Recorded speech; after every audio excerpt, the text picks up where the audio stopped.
அனைவருக்கும் வணக்கம். இன்னைக்கு நம்ம ரொம்ப இன்ட்ரெஸ்டான ஒரு டாபிக் தான் பார்க்க போறோம். ஓட்டு. ஓட்டு அப்படிங்கிறது நம்மளோட கடமையா அல்லது நம்ம உரிமையா அப்படிங்கிறத நீங்க தான் சொல்லணும். முதல் முறை ஓட்டு போடுறீங்க நீங்க எல்லாருமே. முதல் முறை ஓட்டு போடுறது அப்படிங்கிறது உங்களுக்கு ஒரு பரபரப்பா இருக்கும், மகிழ்ச்சியா இருக்கும். உங்களுக்கான தலைவரை தேர்ந்தெடுக்கிற ஒரு உரிமை உங்களுக்கு இருக்கு அப்படின்றத உங்களுக்கு தெரியும் இல்லையா?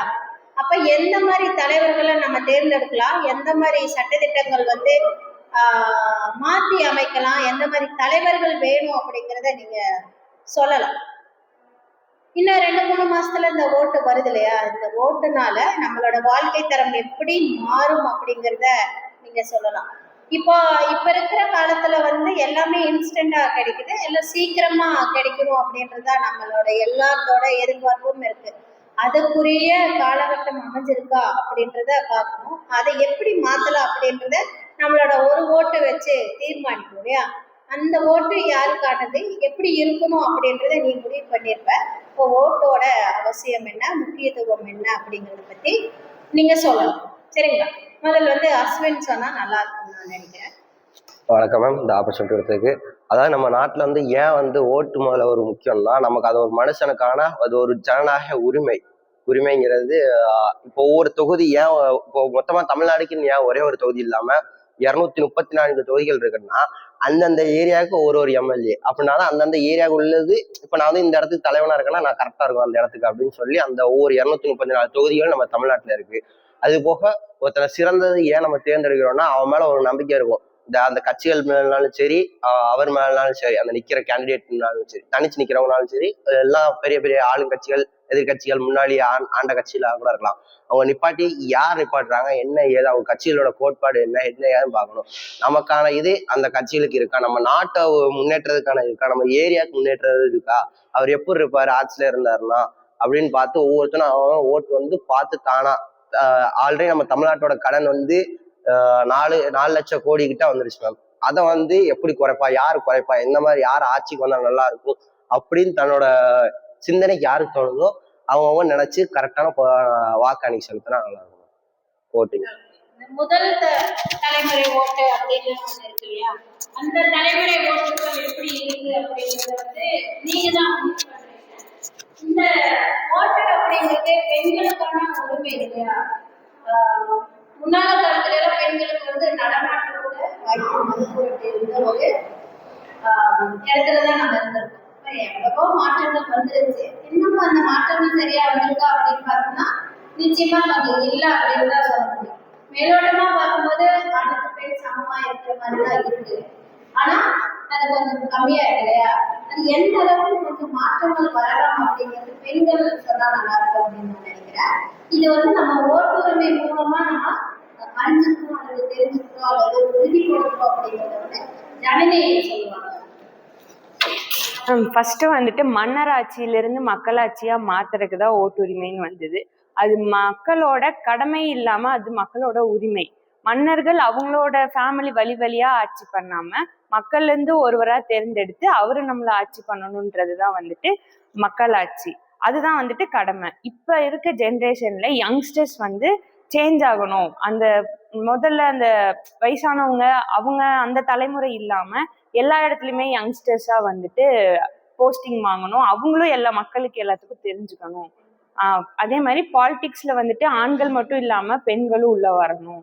பெண்களுக்கான ஒரு தலைமை பொறுப்புல ஒரு வழி நடத்தி கொண்டு போகணும். அப்ப பெண்களையும் தலைவர்களா ஏற்ற கட்சிக்காக நாங்க முன்னுரிமை கொடுத்து ஓட் ப்ரிஃபரன்ஸ் போடுவோம். இப்ப இருக்க யங்ஸ்டர்ஸ்க்கான சேஞ்சஸ் அதான் இருக்கும். பசங்கன்னு மட்டும் இல்லாம பொண்ணுங்களுமே நான் ஆட்சி பண்ணணும், ஒரு லீடர்ஷிப் எடுக்கணும் அப்படின்ற ஒரு தைரியம் வரும்ல மேம். பசங்க மட்டுமே எப்பயும் மேல இல்ல, பசங்களுக்கு ஈக்குவலா பொண்ணுங்களும் இருக்கிற மாதிரி சரிசமா இருக்கும்.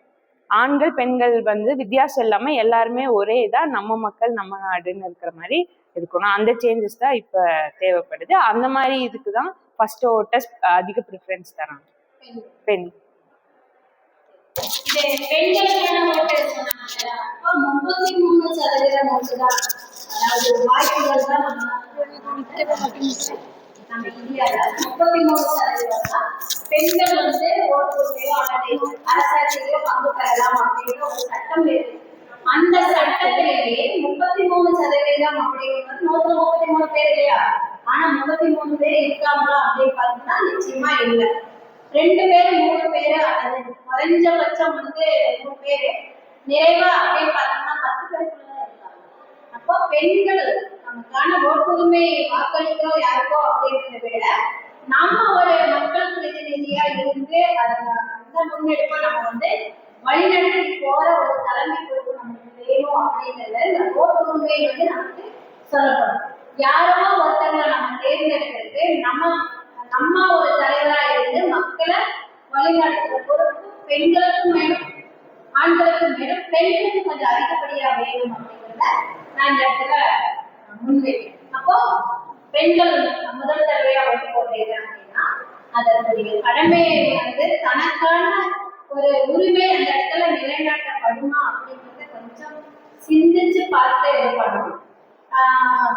இப்போ கேரளா மாநிலத்துல பார்த்தோம்னா 21 வயசுல ஒரு பெண் மேயரா இருக்காங்க. அப்போ அந்த மாவட்டத்தையே ஆட்சி செய்யற ஆட்சியாளருக்கு அடுத்தபடியான அதிகாரம் அப்படின்னு பார்த்தோம்னா ஒரு 21 வயசு பெண்ணுக்கு இருக்கு இல்லையா? ஏன் அந்த மாதிரி நம்ம பெண்கள் யோசிக்கிறது இல்லை அப்படிங்கிறத இந்த ஓட்டுரிமை நமக்கான ஓட்டுரிமை எல்லாமே நம்ம நிற்கக்கூடாது அப்படிங்கிற ஒரு சரி பெண்களுக்கு வேணும் அப்படிங்கிறத இந்த இடத்துல சொல்றோம். அப்போ ஓட்டுரிமை என்பது என்ன அப்படின்னா நம்ம எல்லாத்தோட கடமை. நம்ம அம்மா யாரு தவறு செய்யறாங்களோ, எந்த அரசியல் தலைவர் தவறு செய்யறாங்களோ அவங்களுக்கு ஏற்றதான உண்மை நமக்கு பெறப்படும் இல்லையா? அப்ப யாரு எதுவும் செய்யல அப்படின்னு நம்ம போய் கேள்வி கேட்கிற இடத்துல நம்ம இல்லாம இருந்தோம்னா அது செய்யல. அப்போ ஓட்டு என்பது நம்ம உண்மை, அது தவிர்த்து நம்மளோட கடமை. ஜனனி சொன்ன மாதிரி இது ஜனநாயக நாடு, எல்லாருமே ஓட்டு போடுற உண்மை இருக்கு. எல்லாருக்குமே 18 வயசு ஆயிடுச்சுன்னா எல்லாருக்குமே ஓட்டு போடுற உரிமை இருக்கு. ஆண் பெண் இருப்பாளருக்குமே இருக்கிறப்போ எல்லாருமே ஓட்டு போடலாம். நல்ல தலைவரை தேர்ந்தெடுக்கலாம். தனக்கான தலைவர் தனக்காக என்னென்னலாம் செய்வாங்க அப்படின்றதும் அதையும் நீங்க யோசிக்கணும். அந்த சமூகம் எப்படி முன்னேறும் அப்படின்றதுக்கான ஒரு முன்னெடுப்பு தான் ஒரு ஓட்டையும் நீங்க முறையா பயன்படுத்தி நல்ல தலைவரை தேர்ந்தெடுக்கிற பொறுப்பு உங்களுக்கு கடமையா நினைச்சு செய்யணும். இன்னைக்குடைய தலைப்பு இதுதான், ஓட்டுரிமை உங்களோட கடமை அப்படிங்கிறது நீங்க புரிஞ்சுக்கிறீங்கன்னு நான் நினைக்கிறேன். அடுத்த காணொலியில வேற ஒரு தலைப்புல பார்க்கலாம். நன்றி.